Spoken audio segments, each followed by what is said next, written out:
Alors, ça fait vraiment plaisir d'être parmi vous ce matin, en ce magnifique dimanche du mois d'août. Je vais juste placer mes choses. J'ai 11 pages. Quand j'en ai 6, ça prend environ 3/4 d'heure. Fait que là, on peut extrapoler. Fait que, non, inquiétez-vous. Si vous êtes bien installé, inquiétez-vous pas. Je vais essayer de faire ça plus court que ça.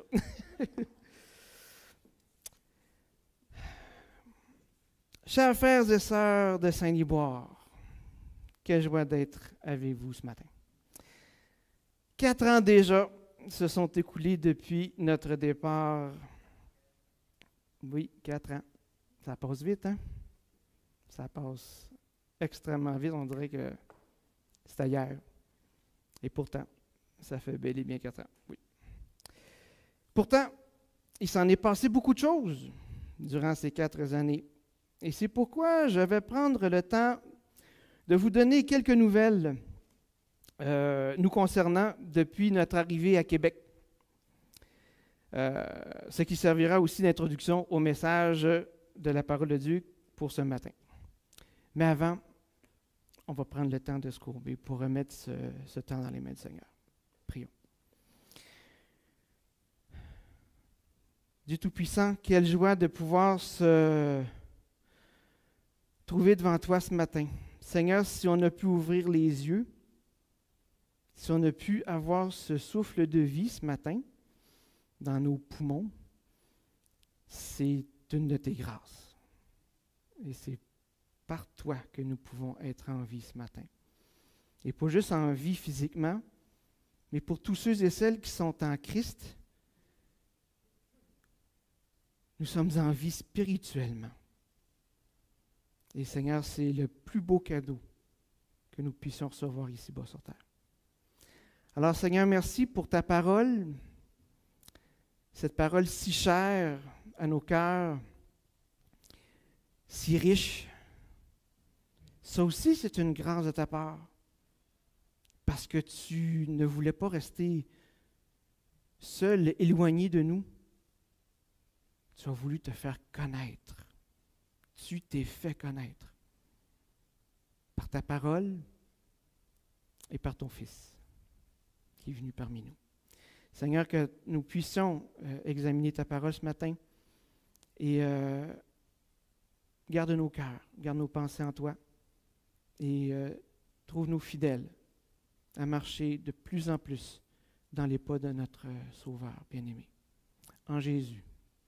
Amen. Alors, si vous me permettez, là, je me rends compte d'un petit détail qui peut vous paraître anodin, mais je me rends compte qu'à l'âge où je suis rendu, j'ai des problèmes de vision. Et ce matin, j'ai mis mes verres de contact pour prendre la route, pour avoir tous les détails. Mais là, maintenant, ça m'empêche de voir mes feuilles. Donc, je vais prendre... Normalement, je l'aurais fait avant de prendre la parole, mais j'ai oublié d'enlever mes verres de contact. Fait que je vais aller juste à la toilette et je vais enlever ça, si ça ne vous dérange pas. Ça a vraiment de l'air fou, là, mais... Simplicité. Oui, simplicité, simplicité.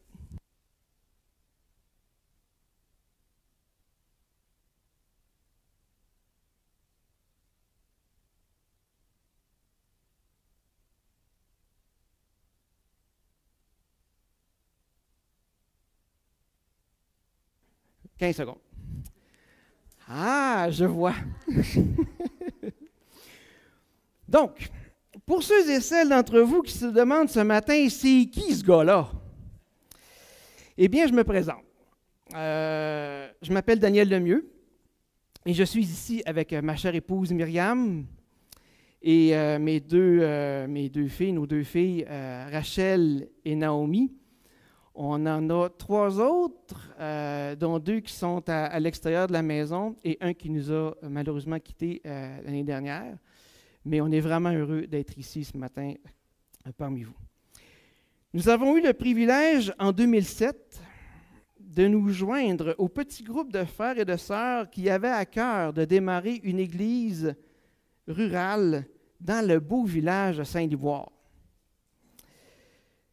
Nous avons donc vécu avec eux les 13 premières années de cette belle communauté de foi, servant le Seigneur par nos dons et étant témoins de la bonté ainsi que de la fidélité de notre grand Dieu envers cette petite église de campagne, dont certains doutaient de la viabilité à long terme.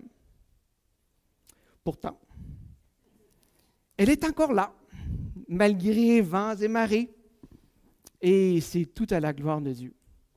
Donc, on peut vraiment remercier le Seigneur pour ça. Moi, ça me réjouit de voir qu'il y a un témoignage de Dieu dans un tout petit village comme ça. C'est super. Et, de voir les nouveaux visages aussi. Je vois des vieux de la veille, comme on dit, là, mais il y a beaucoup de nouveaux visages. C'est vraiment agréable.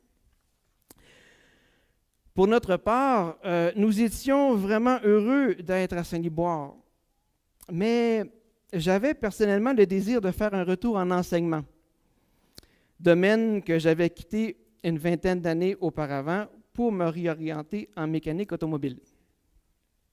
C'est pourquoi, lorsque j'ai reçu l'appel de mon ancien collègue prof de maths, devenu depuis directeur adjoint de l'école L'Eau Vive à Québec, et m'offrant un poste comme professeur de sciences, j'ai vraiment vécu cela comme une réponse du Seigneur à une prière qui était sur mon cœur depuis déjà un certain temps.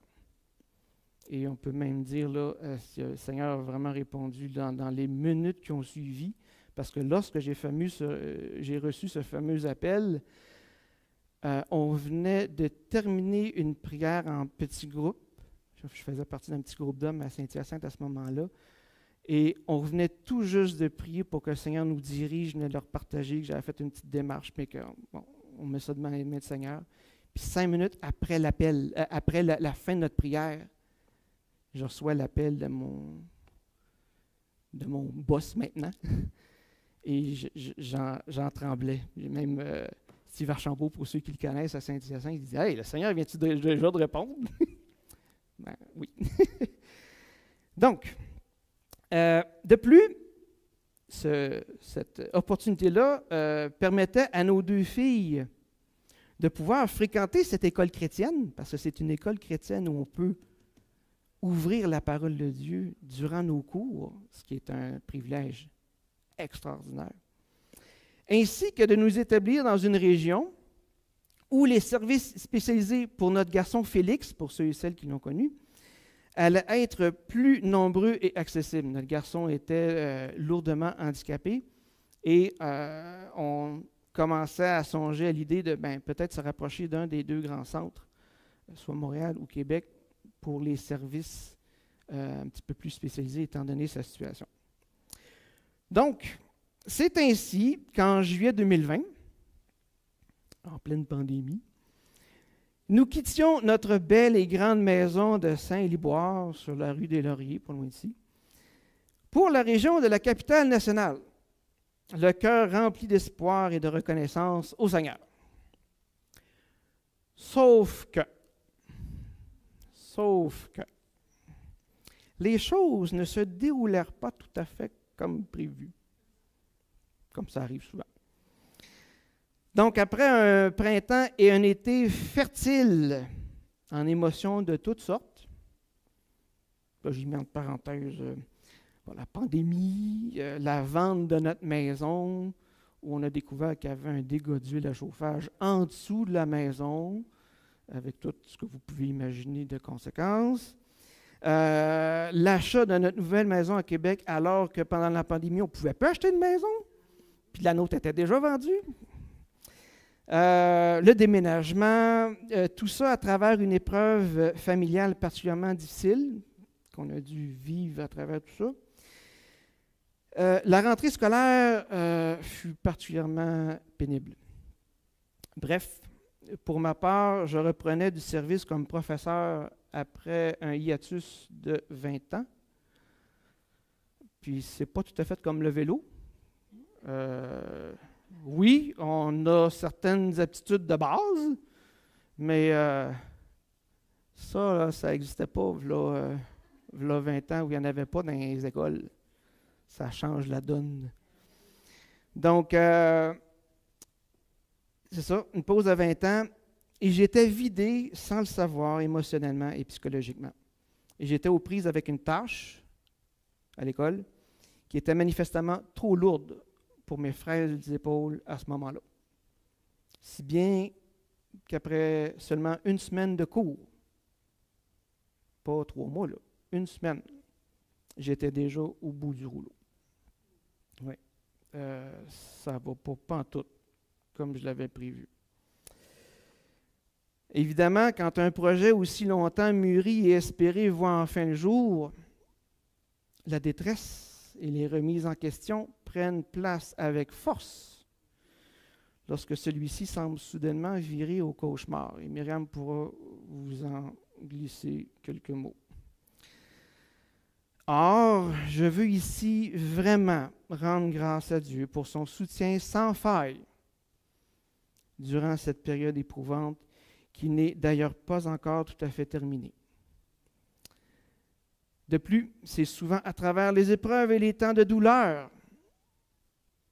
que notre Dieu parvient à atteindre les régions les plus sombres de notre âme afin d'y faire luire sa lumière bienfaisante et aussi d'y débusquer certaines fausses conceptions que nous nous sommes faites de sa personne ainsi que de son action dans nos vies.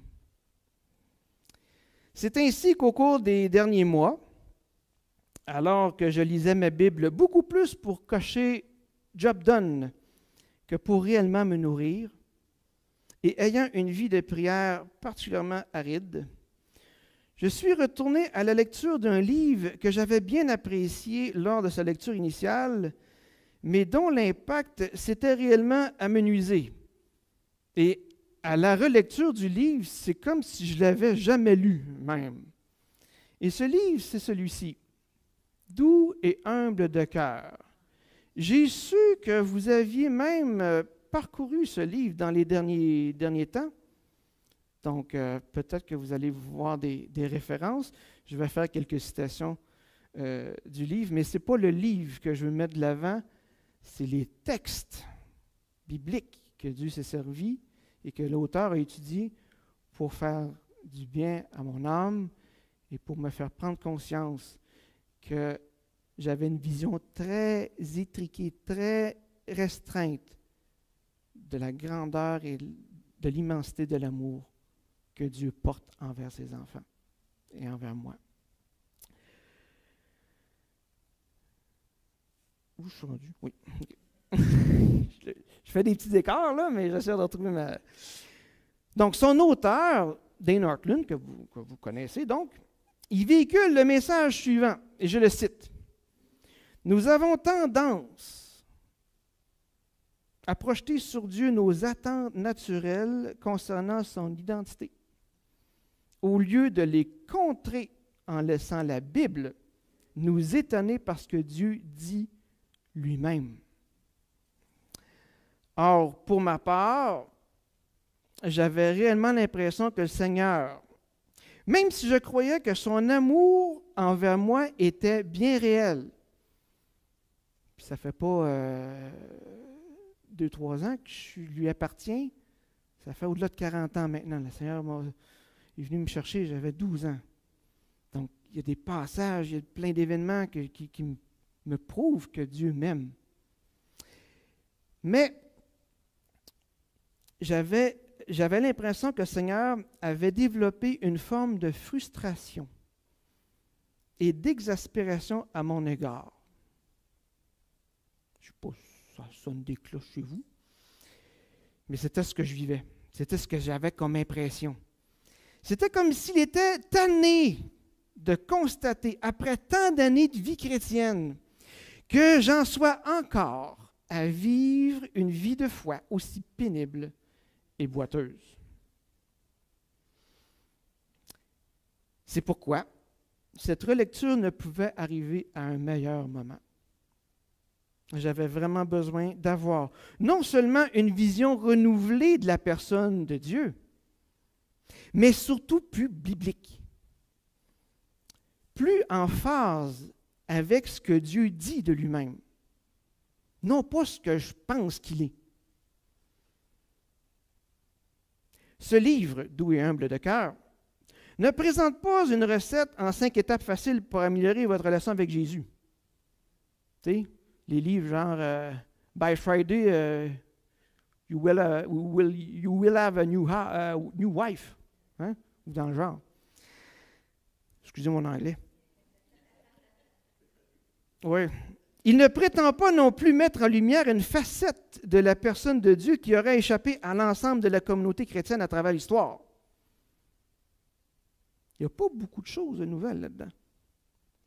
Par contre, l'auteur ne fait que nous exposer à certains passages de la Bible qui nous révèlent l'essence même du cœur de Dieu, ainsi que les observations de certains des plus grands théologiens puritains sur ces passages.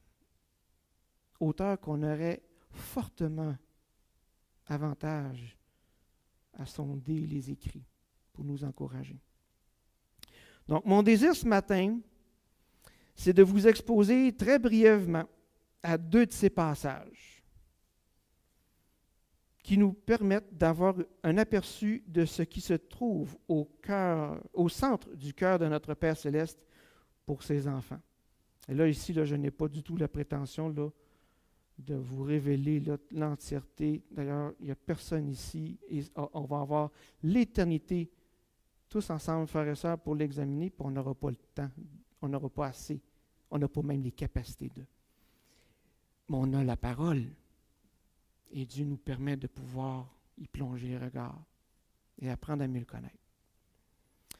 Et croyez-moi, ce que l'on y trouve est absolument renversant de beauté et de réconfort. Le premier de ces 2 passages se trouve dans Osée 11, et je vous invite à y tourner. Osée 11.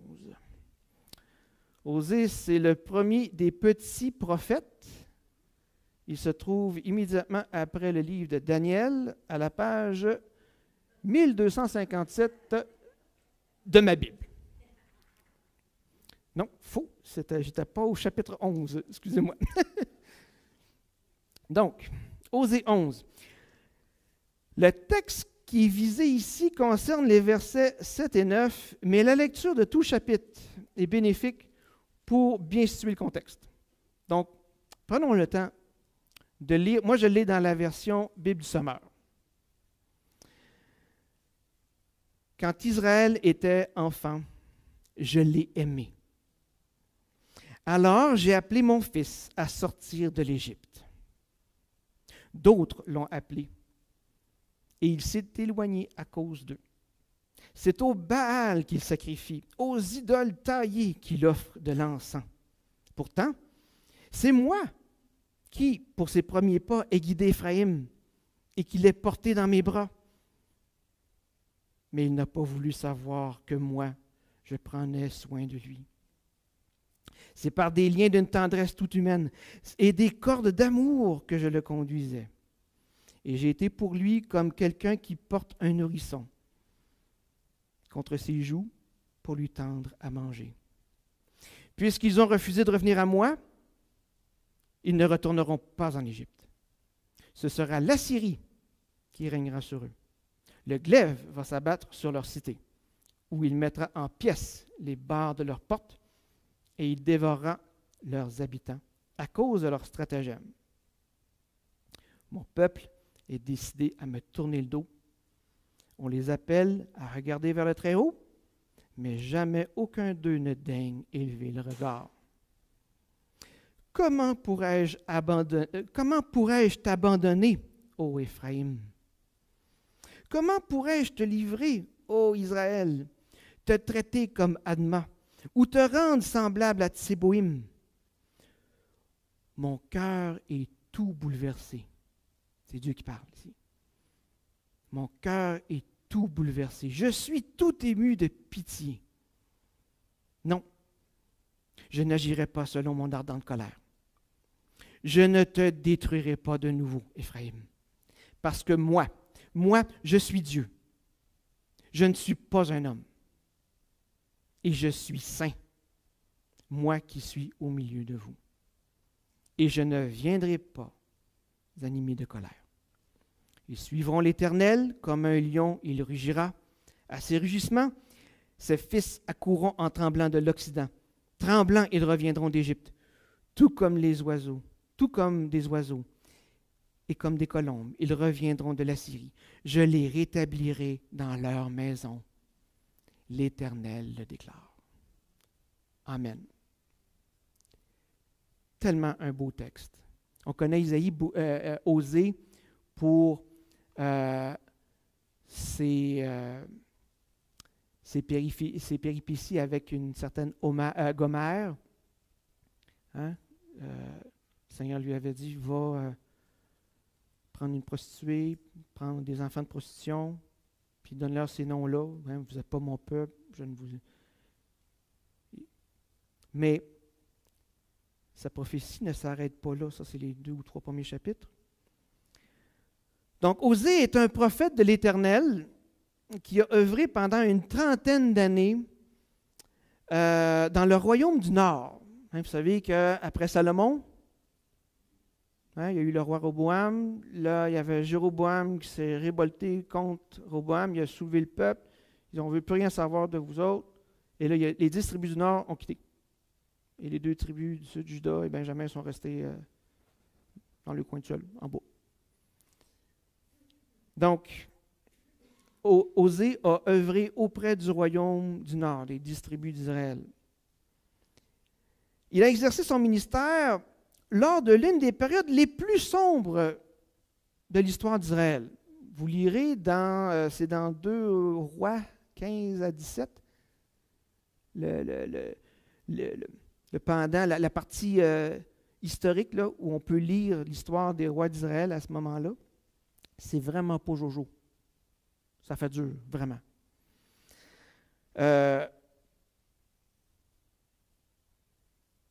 Il a vraisemblablement assisté à la chute de Samarie et du royaume du Nord. Donc, il a vécu les dernières décennies du royaume du Nord. Le roi d'Assyrie est venu envahir Samarie en 722 avant Jésus. Donc, Samarie est tombée et les enfants d'Israël ont été emmenés en exil en Assyrie. Et lui était un contemporain de ça. Il l'avait même annoncé. D'ailleurs, on en a lu un petit bout là. Ça le mentionne dans le texte qu'on vient de lire. Durant cette période, le peuple d'Israël se vautrait dans l'idolâtrie et le culte des divinités païennes, à tel point qu'il y a même des dirigeants, un roi qui a même offert son fils dans les bras d'une idole en sacrifice au dieu Moloch. Donc c'était un niveau d'idolâtrie religieuse, un niveau de perversion rarement atteint dans l'histoire du peuple. En plus, les chefs politiques et religieux du peuple se rendaient coupables d'injustice et entraînaient le peuple dans une perversion du culte à l'Éternel. Parce qu'en plus de célébrer les Baals, puis les Astartés, puis tous les dieux païens, bon, on va inclure Dieu là-dedans aussi. Hein, on va inclure l'Éternel, mais c'est un culte entièrement dénaturé qui déshonorait Dieu au lieu de l'honorer. Après la mort de Jéroboam II, et en l'espace d'à peine 20 ans, 5 rois se succédèrent sur le trône, dont 4 furent victimes de complots et furent assassinés. Donc, c'était une période de très grande instabilité à tous les niveaux. C'est ça, c'était l'une des pires périodes de l'histoire d'Israël. Et bref, avec des pratiques aussi dépravées et abjectes de la part des enfants d'Israël et un refus obstiné de se repentir et de revenir à l'Éternel, il est tout naturel, là ici naturel au sens humain, de penser que la patience de l'Éternel va atteindre sa limite et qu'il va se décider à tirer la plug, comme on dit. Bon, ça va faire. On tire la plug. Or, relisons les versets 7 à 9, 12 et 11. Mon peuple est décidé à me tourner le dos. On les appelle à regarder vers le Très-Haut, mais jamais aucun d'eux ne daigne élever le regard. Ce n'est pas très encourageant, là. Maintenant, comment pourrais-je t'abandonner, ô Éphraïm? Comment pourrais-je te livrer, ô Israël? Te traiter comme Adma, ou te rendre semblable à Tséboïm? Notez ici la suite. Mon cœur est tout bouleversé. Je suis tout ému de pitié. C'est Dieu qui parle ici, là, et qui parle de son peuple, de ce qu'il ressent par rapport à ce qu'il vit avec son peuple. Non, je n'agirai pas selon mon ardente colère. Je ne détruirai pas de nouveau Éphraïm, parce que moi, je suis Dieu. Je ne suis pas un homme. Moi, Daniel le mieux, j'aurais tiré la plug. Mais Dieu n'est pas moi. Amen, amen, amen, amen, amen. Dieu est Dieu. Il est seul et unique. Il a toujours été et il sera toujours le même. Je ne suis pas un homme et je suis saint, moi qui suis au milieu de vous, et je ne viendrai pas animé de colère. Comment Dieu réagit-il face à cette situation? Son cœur est tout bouleversé. Je suis tout ému de pitié. Il y a une autre version qui le rend comme ceci. Mon cœur s'agite au-dedans de moi. Toutes mes compassions sont émues. Malgré les infidélités répétées d'Israël, malgré son idolâtrie persistante et l'injustice généralisée qui prévaut au sein de ses dirigeants, l'Éternel ne peut se résoudre à les abandonner complètement ou à les traiter comme Adma et Tséboïm. Il fait référence ici à deux villes. Ces deux villes-là, savez-vous où ils se trouvent?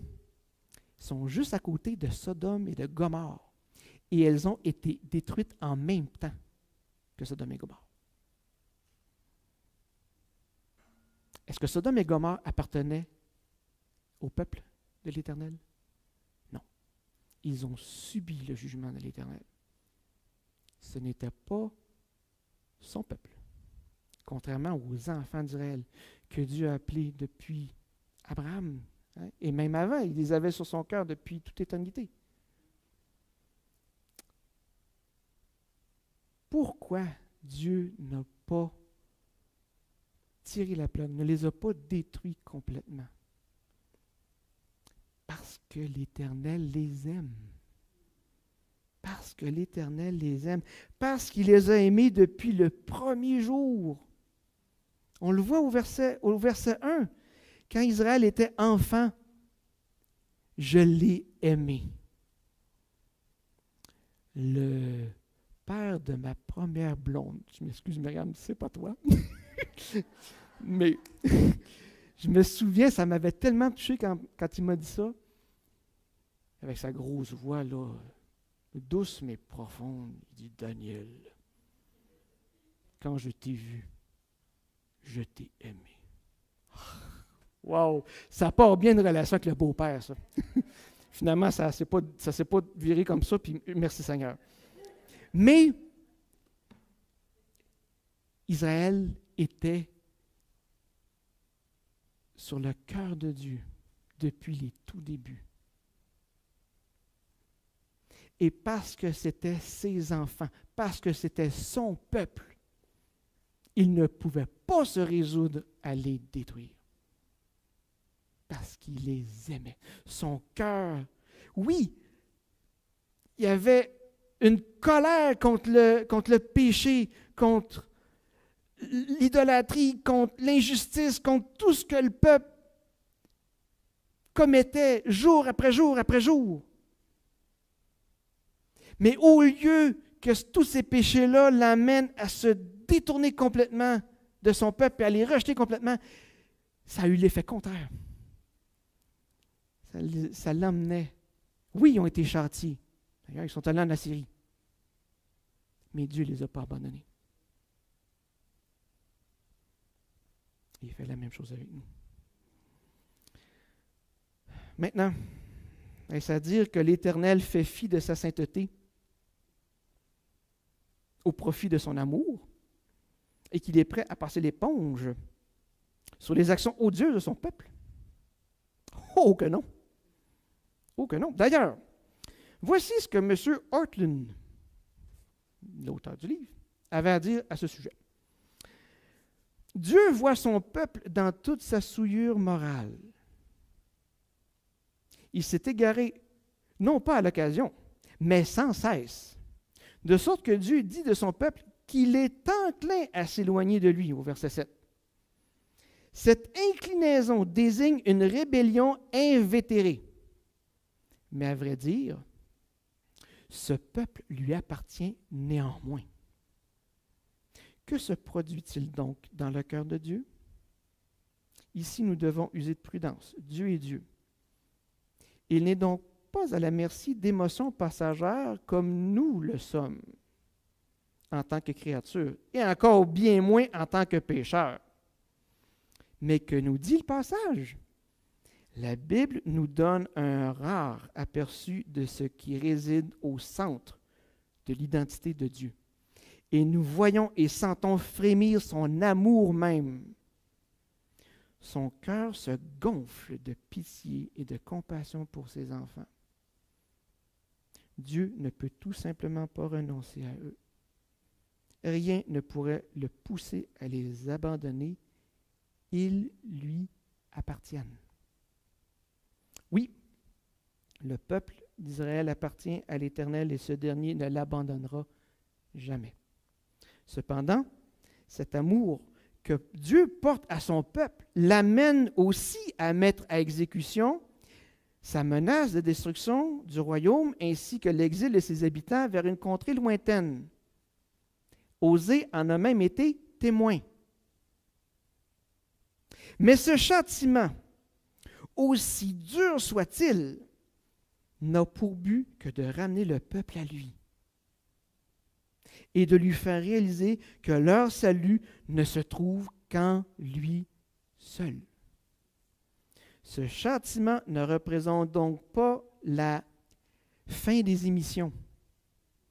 Il fut une époque, on arrivait à une certaine heure, là, puis il n'y avait plus rien. Ou il y avait l'Indien, en tout cas. Mais c'était fini. C'était beau. Mais ce châtiment représente une étape extrêmement difficile, certes, de l'engagement indéfectible de l'Éternel envers la restauration de son peuple bien-aimé. D'ailleurs, les derniers mots d'Osée en sont la preuve. Et je vous encourage, je vous invite à tourner dans Osée 14. On est à la toute fin du livre d'Osée. Et on lit ceci. « Samarie paiera pour ses crimes parce qu'elle s'est révoltée contre son Dieu. Ses habitants mourront sous les coups de l'épée. Ses bébés seront écrasés et l'on fendra le ventre de ses femmes enceintes. » Yoï. Quand on parle de châtiment pénible, mais lisons la suite. « Reviens donc, Israël, à l'Éternel ton Dieu, car ce sont tes péchés qui ont causé ta chute. Apportez vos paroles et revenez à l'Éternel et dites-lui, pardonne toute faute. Accepte qu'en retour, nous t'offrions en sacrifice, en sacrifice en guise de taureau l'hommage de nos lèvres. Ce n'est pas la Syrie qui pourra nous sauver, Nous ne monterons pas sur des chevaux de guerre. Nous ne nous dirons plus à l'œuvre de nos mains, toi, tu es notre Dieu, car c'est toi, Éternel, qui prends pitié de l'orphelin. Gardons bien la suite. Moi, c'est Dieu qui parle, moi, je les guérirai de leur apostasie. Je leur témoignerai librement mon amour. Qui est en action ici? Qui pose l'action? C'est Dieu. Dieu va vers son peuple. Il n'attend pas qu'on vienne à lui. C'est lui qui vient vers nous. Moi, je les guéris de leur apostasie. Je leur témoignerai librement mon amour, parce que ma colère se détournera d'eux. Oui, je serai pour Israël semblable à la rosée. Il fleurira comme le lys. Il s'enracinera comme les cèdres du Liban. Ses rameaux s'étendront au loin et il aura la majesté de l'olivier. Et son parfum sera semblable à celui du Liban. Ils reviendront habiter à son ombre. Ils revivront comme le blé. Ils fleuriront comme la vigne. Et ils auront la renommée des grands vins du Liban. Ô Éphraïm, qu'as-tu à faire encore des idoles? Moi, je l'exaucerai, je veillerai sur lui. Je suis comme un cyprès qui reste toujours vert. Tu porteras du fruit, et c'est moi qui l'aurai produit. Qui donc est assez sage pour comprendre ces choses, assez intelligent pour les connaître? Les voies que l'Éternel prescrit sont droites. Les justes les suivront, tandis que les rebelles trébucheront sur elles. Dieu s'est engagé à cause de son amour envers ses enfants. Aussi rebelles et désobéissants pouvaient-ils être, à les restaurer, à les ramener à lui. Quel encouragement ça nous amène comme peuple de Dieu, comme enfants de Dieu. Parce que nous, on est de ce côté-ci de la croix maintenant. Mais nous sommes le peuple de Dieu. On va en parler plus tard. J'y arrive. Donc, l'amour de Dieu aura le dernier mot. Le deuxième texte que j'aimerais vous proposer se trouve dans le livre d'Ésaïe. Donc, on est dans l'Ancien Testament un petit peu ce matin. Ésaïe 55. Ésaïe, là, vous prenez votre Bible, puis vous l'ouvrez en deux au milieu, là, vous risquez de tomber sur Ésaïe. Ésaïe 55.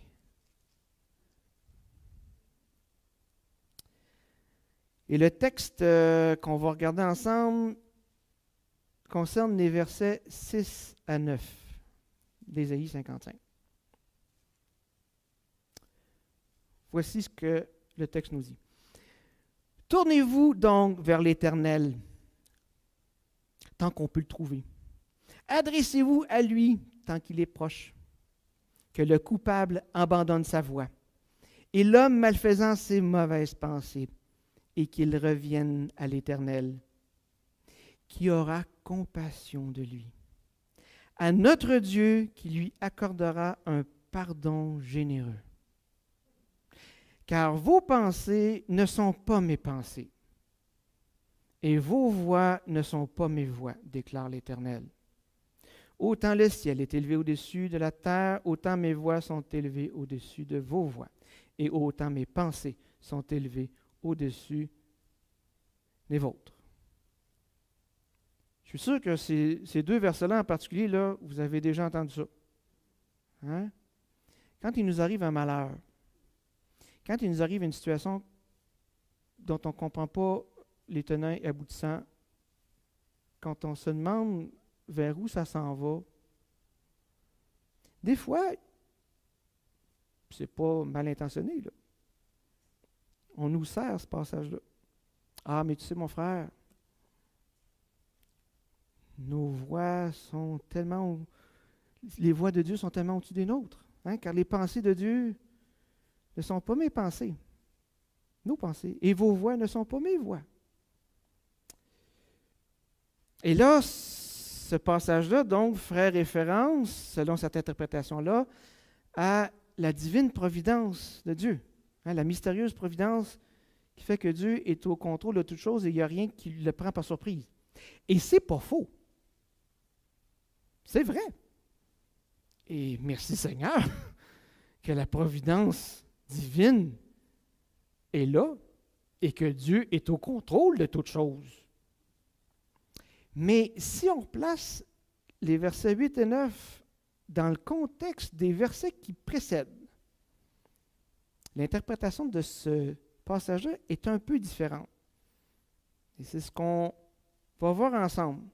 D'ailleurs, Ortlund dit à propos de ce passage-là, la citation est longue, mais elle vaut la peine d'être entendue. Dieu nous appelle à le chercher et à faire appel à lui. Et il invite même les méchants à se tourner vers lui. C'est ce qu'on voit au verset 7. Il invite le pécheur à revenir, à se détourner, il s'abandonne de ses mauvaises voies et qu'il revienne à l'Éternel. Que se produira-t-il lorsque nous le ferons? Dieu aura pitié de nous. Au verset 7. Le parallélisme dans la poésie hébraïque nous procure un autre moyen de déclarer que Dieu usera de compassion envers nous. Dieu ne se lasse pas de pardonner. Il y a une notion de poésie dans plusieurs des écrits des prophètes. Et comme vous l'avez sûrement déjà vu dans d'autres textes, comme dans les psaumes, dans Proverbes, souvent une idée est redite, soit pour augmenter, en augmenter le sens, en rajouter, des fois à l'inverse. Et ici, c'est le cas, au verset 7, que le coupable abandonne sa voie et l'homme malfaisant ses mauvaises pensées. La deuxième partie rehausse la première. Et qu'il revienne à l'Éternel, qui aura compassion de lui, ou qu'il aura pitié de lui.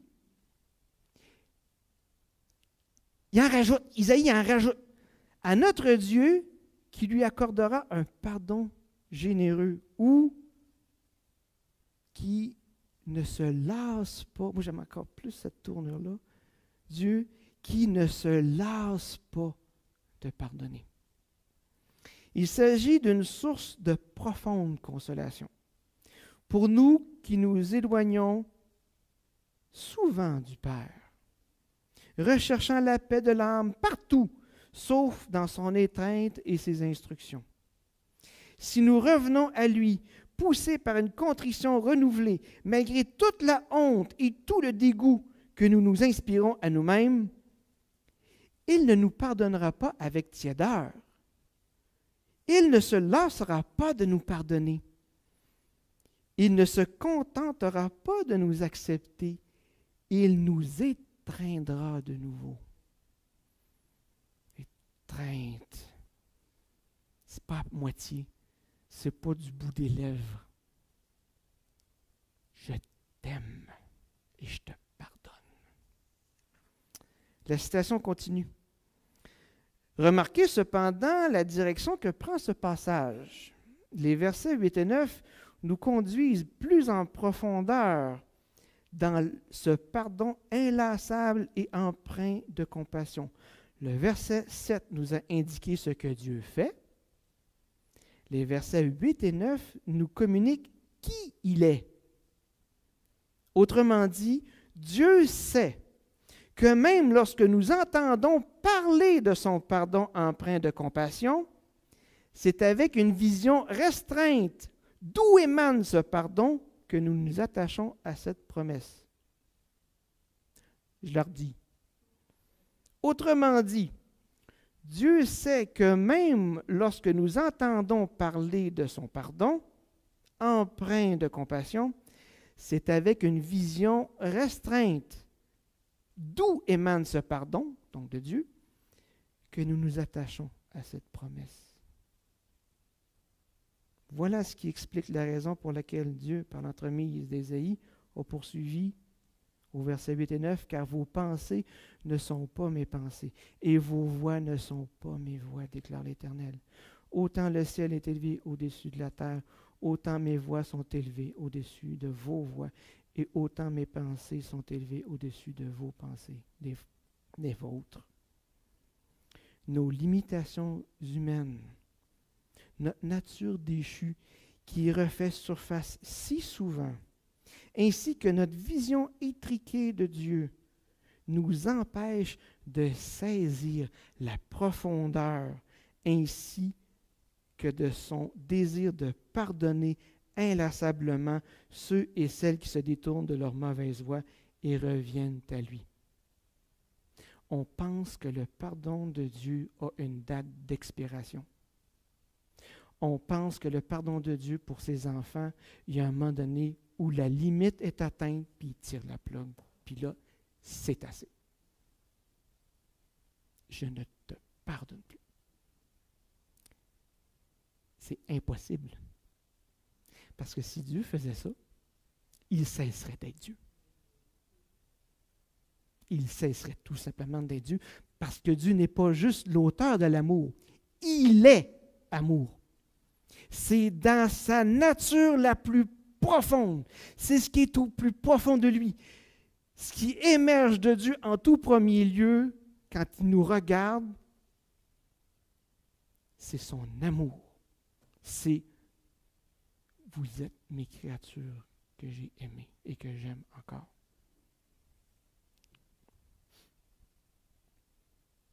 Maintenant, on n'est pas les seuls à avoir ce problème de perception de Dieu. Il y avait un certain Pierre.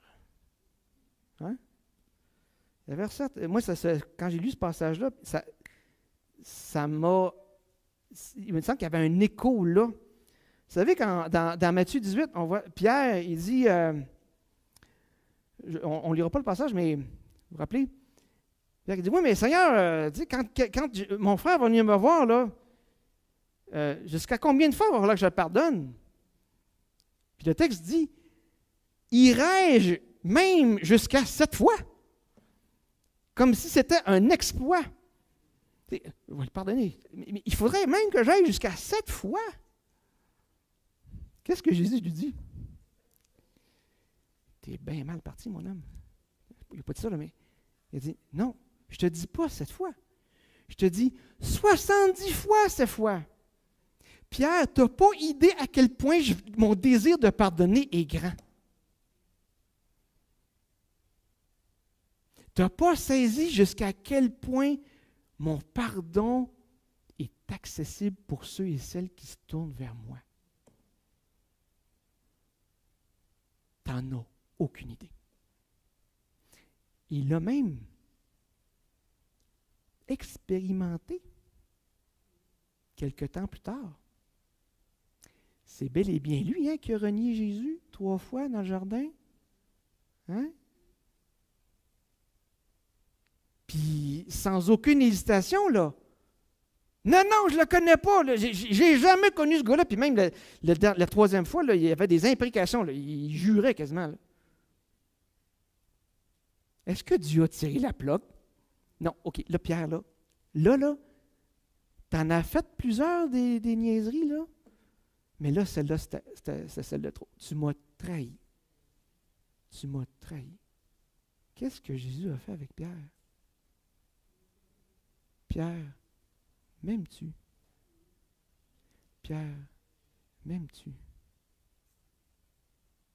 Paie mes brebis. Il l'a restauré. Et qu'est devenu Pierre par la suite? Une colonne de l'Église. Il va prêcher. Le même gars qui, quelques semaines avant, on ne sait pas exactement le nombre de temps, mais dans un espace de temps très rapproché, reniait Jésus avec force.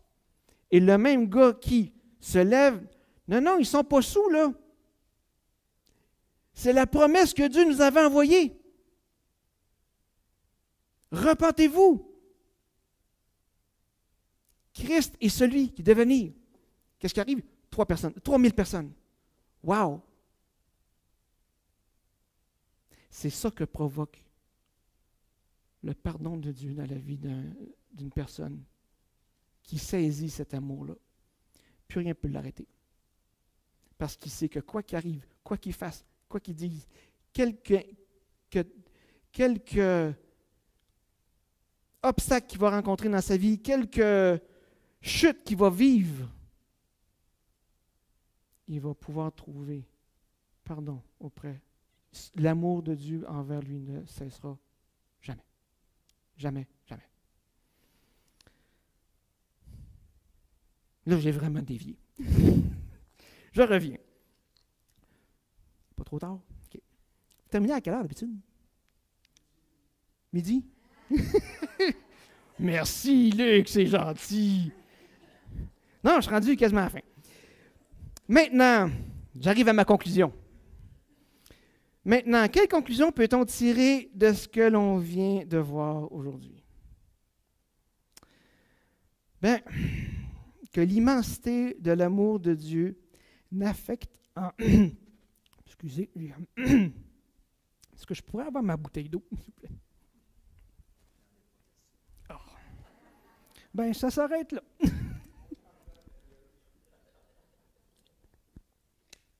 Merci, mon frère.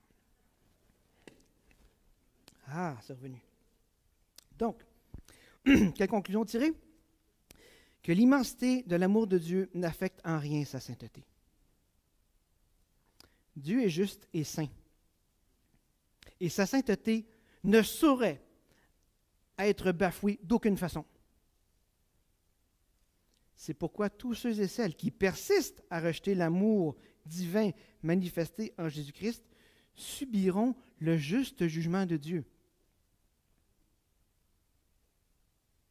Parce que ça aussi, c'est vrai. Ça aussi. Ici, dans les textes qu'on a lus, Dieu s'adressait à ses enfants, aux enfants d'Israël, à son peuple bien-aimé. Et en Jésus, maintenant, il s'adresse à nous. Puis là, je prendrais beaucoup de temps pour faire la démonstration que, dans le fond, le cœur de Dieu et le cœur de Jésus, vous pourrez comprendre assez facilement qu'ils sont au même diapason. Hein? D'ailleurs, Dieu, le Père, le Fils et l'Esprit ne forment qu'un seul Dieu. Donc, l'amour et le pardon que Jésus offre à ses enfants est aussi grand que celui du Père. Mais ceux et celles qui vont rejeter le message de l'Évangile, qui vont rejeter l'amour divin et la rédemption que nous pouvons obtenir par Christ, que Christ nous a acquis par sa mort et sa résurrection, tous ceux et celles qui feront fi de ça vont subir le juste jugement de Dieu. Et ça ne viendra pas non plus entacher l'amour de Dieu. Parce que autant Dieu est amour, autant il est saint.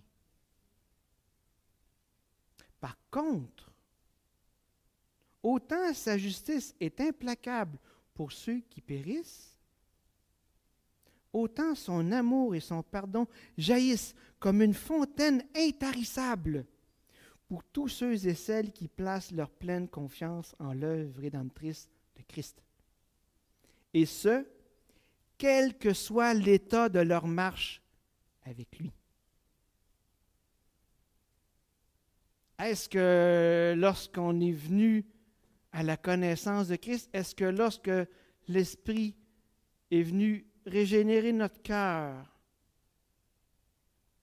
est venu faire passer notre cœur d'un cœur de pierre à un cœur de chair, quand l'Esprit nous a rendus vivants de mort que nous étions, que nous avons pu saisir le message de l'Évangile, parce qu'il n'y a personne qui cherchait Dieu. Ni vous, ni moi. Ça a pris l'intervention de Dieu. Le salut, c'est l'œuvre de Dieu de A à Z. Et c'est Dieu qui nous rend capables de capter et de saisir le message de la foi, le message de Christ, mort et ressuscité pour nos péchés. Mais une fois qu'on a justement, saisi ce message-là et mis notre pleine confiance dans l'œuvre de Christ et que nous sommes maintenant ses enfants, vous êtes les premiers sûrement à réaliser que votre marche chrétienne, moi en tout cas ma marche chrétienne, n'est pas un jardin de roses et j'ai cessé de pécher et là maintenant. Non. D'ailleurs, le péché me répugne plus que jamais.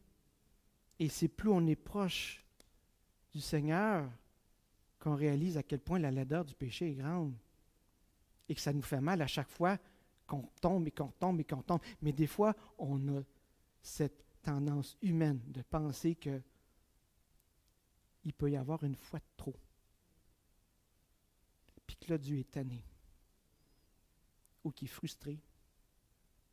Ou qui dit, non, là, ça va faire, je suis plus capable. Ça, c'est se faire un Dieu à notre image. C'est se faire une conception humaine de Dieu. C'est pas ce que la parole de Dieu nous dit. Le temps me manque ici pour faire la démonstration, comme j'ai dit tantôt, mais le cœur ému de compassion du Père est en parfaite harmonie avec celui de son Fils. D'ailleurs, comment pourrait-il en être autrement, le Père et le Fils étant, avec l'Esprit Saint, un seul Dieu? C'est pourquoi, n'ayons pas peur. N'ayons pas peur.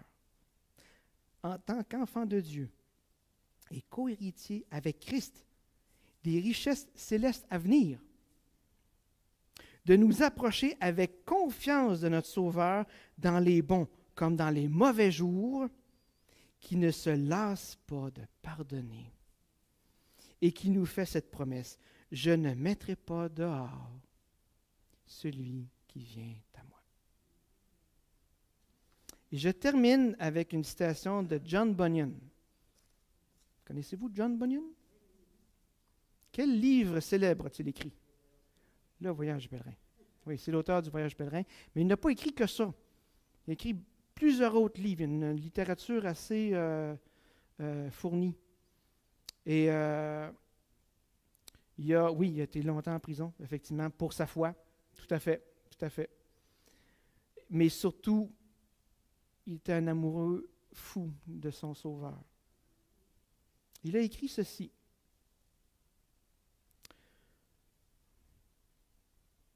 Ça, c'est nous qui parlons. Non, mais attends, disons-nous en approchant timidement de Jésus. Tu ne comprends pas. Je me suis vraiment mis les pieds dans les plats, de toutes sortes de manières. Je sais, nous répond-il.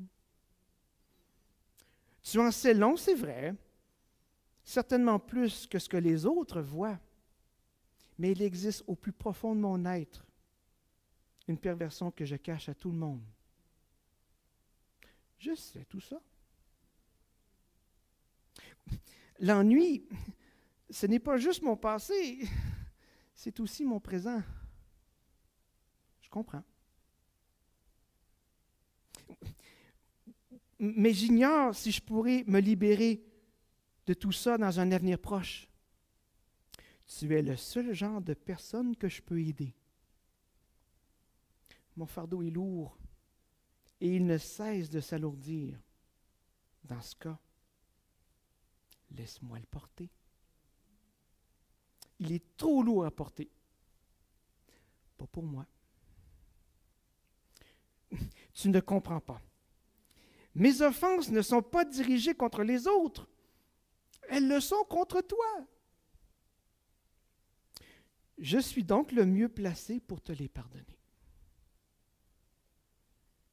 Mais plus tu découvriras la laideur qu'il y a en moi, plus vite tu en auras assez de moi. Et que répond Jésus? Je ne mettrai pas dehors celui qui vient à moi. Amen. Que Dieu bénisse sa parole. On va terminer dans un bref mot de prière. Seigneur Dieu, wow! Quel Dieu extraordinaire tu es. Comme l'a dit Edwards, Ton amour est un océan sans rivage et sans fond. On n'aura pas assez de l'éternité pour en apprécier l'immensité. Mais ce n'est pas parce qu'on n'est pas capable de le comprendre que ce n'est pas vrai. Seigneur, merci de ce que nous avons tout pleinement en toi et que Jésus a tout accompli. Que sur cette croix, il a porté nos péchés, il a porté nos souffrances, il a porté nos maladies, il a porté tout ce qui te répugnait chez nous. Il a subi ta colère afin de pouvoir nous couvrir de sa justice et de pouvoir être aimé par toi pour l'éternité. Seigneur, merci. Merci. Et que nous puissions, par ta grâce, sonder tes Écritures afin qu'elles puissent nous purifier notre vision de toi, qu'elles puissent corriger toutes ces présuppositions, Seigneur. Puis on sait qu'on n'y arrivera pas pleinement parce que tu sais qu'on est limité. On ne pourra jamais arriver à saisir toute ta perfection, toute ta personne, parce qu'il y a juste toi qui peux l'apprécier. Il y en a un comme toi et c'est toi. Mais tu nous parles par ta parole. Et tu nous permets d'approfondir notre connaissance de toi, afin que cette connaissance-là puisse produire en nous des œuvres qui vont être à ta gloire, et que nous puissions partager à tous ceux qui nous entourent ce message extraordinaire. Mais Dieu prouve son amour envers nous, en ce que, lorsque nous étions encore des pécheurs, Christ est mort pour nous. Gloire à toi, Seigneur. Amen.